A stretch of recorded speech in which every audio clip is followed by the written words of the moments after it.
Understanding the big question. Have you ever looked up at the night sky, at the countless stars scattered across the infinite darkness, and felt a profound sense of smallness? In that quiet moment, a question might have surfaced in your mind. A simple yet heavy question. What is the point of all this? This, in its essence, is the beginning of what we call an existential crisis. It is not a sign of illness or a flaw in your character.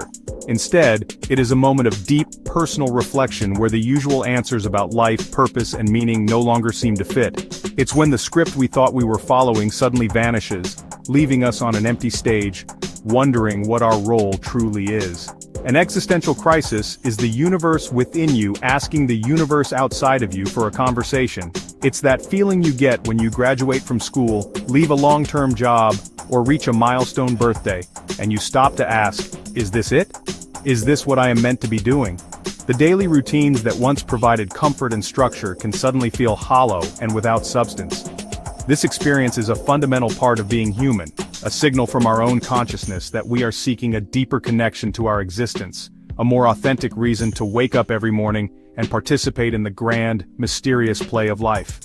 Imagine a man who has worked at the same factory for 30 years. Every day he followed the same path, performed the same tasks, and interacted with the same people. One day, he retires. The factory whistle no longer calls to him. His familiar purpose is gone. He sits in his chair and wonders who he is without his job. This man is not just bored, he is facing a profound question about his identity and his value in the world. This is an existential crisis. It is the moment we are forced to look beyond our roles and our routines and confront the raw, unscripted reality of our own being. This journey into questioning is not a path to despair, but a doorway to greater understanding. It is a courageous act to pause and ask these difficult questions rather than simply marching forward without thought. It's the human spirit's natural curiosity turned inward, examining the very foundation upon which we have built our lives.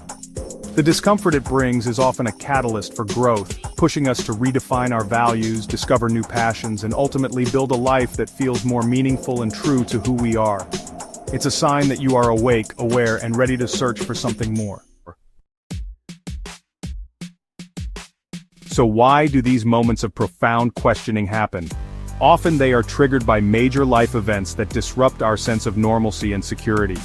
The end of a significant relationship, the loss of a loved one, or a serious health diagnosis can shatter the illusion of a stable, predictable world. These events force us to confront our own mortality and the temporary nature of everything we hold dear. We are suddenly faced with the stark reality that life is fragile and finite, which naturally leads us to question how we are spending the precious time we have been given. The ground beneath our feet feels like it has shifted, and we are left trying to find our balance. Another common reason is the feeling of being disconnected in a seemingly connected world. We can scroll through endless feeds of other people's lives, seeing curated moments of success, happiness, and adventure. This can create a deep sense of inadequacy and isolation, making us wonder why our own life doesn't feel as glamorous or fulfilling. We might have hundreds of friends online but feel utterly alone with our deepest thoughts and fears. This digital paradox can amplify feelings of meaninglessness, as we question whether our own experiences are valid or important if they are not being broadcast and celebrated by others. We are surrounded by noise, yet we feel unheard.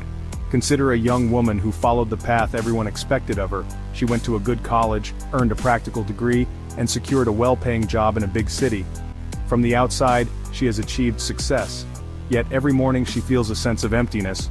Her work doesn't inspire her, and her life feels like a checklist created by someone else. She starts to question if this version of success is what she truly wants, or if she has been pursuing a dream that was never her own.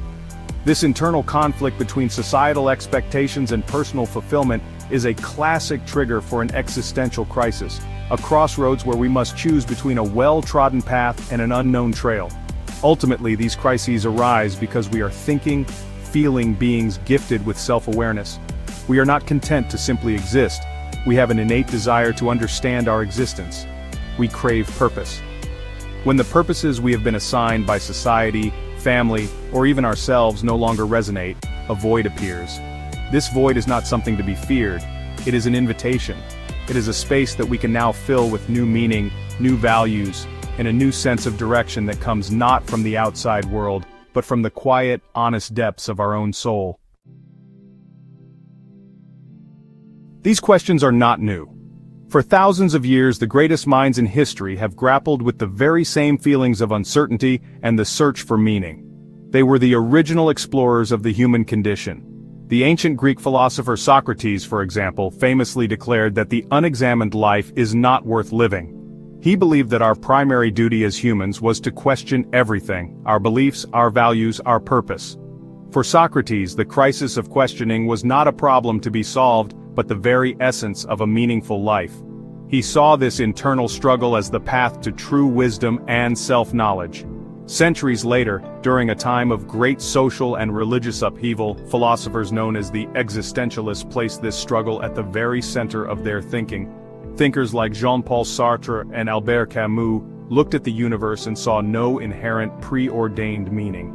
Sartre famously stated that existence precedes essence, which simply means we are born first, without a set purpose, and it is up to us to define who we are through our choices and actions.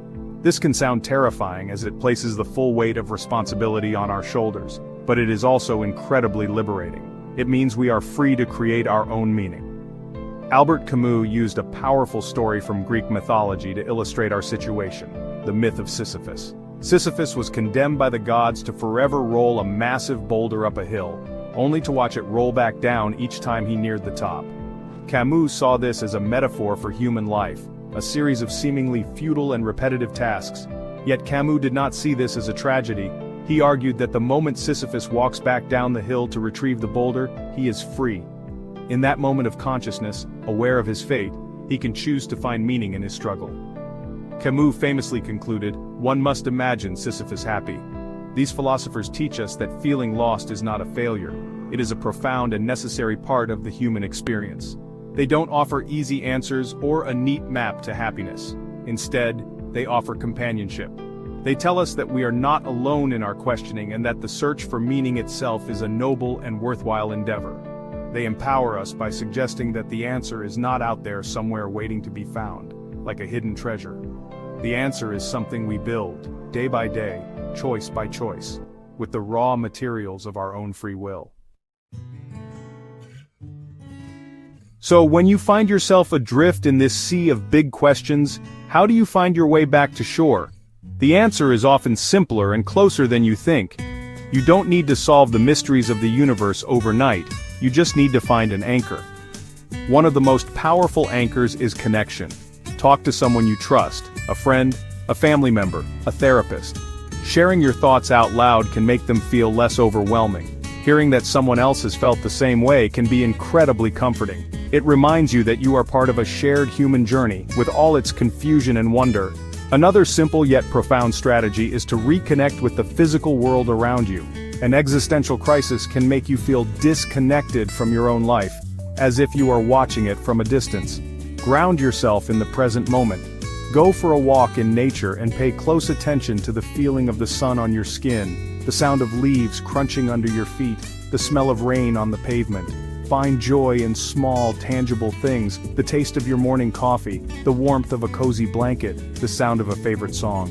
These small moments of sensory joy can tether you to the here and now, reminding you that life is not just an abstract concept, but a real, lived experience. This is also an opportunity to explore and be curious.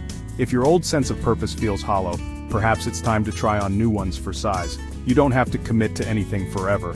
Take a class in something you've always been curious about, whether it's pottery, coding, or astronomy. Volunteer for a cause that resonates with your values.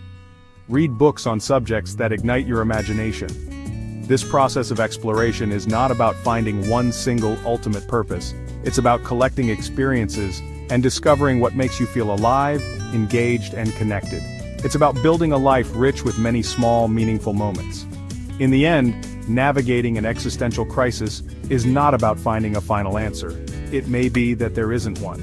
The journey is about learning to live comfortably with the questions. It's about accepting that life is a beautiful, messy, and mysterious unfolding. Be patient and compassionate with yourself. You are in the middle of a profound transformation. Embrace the freedom that comes with not knowing. You are the author of your own story, and right now you have reached a new chapter. The page is blank, and you hold the pen. What a wonderful, hopeful, and powerful place to be.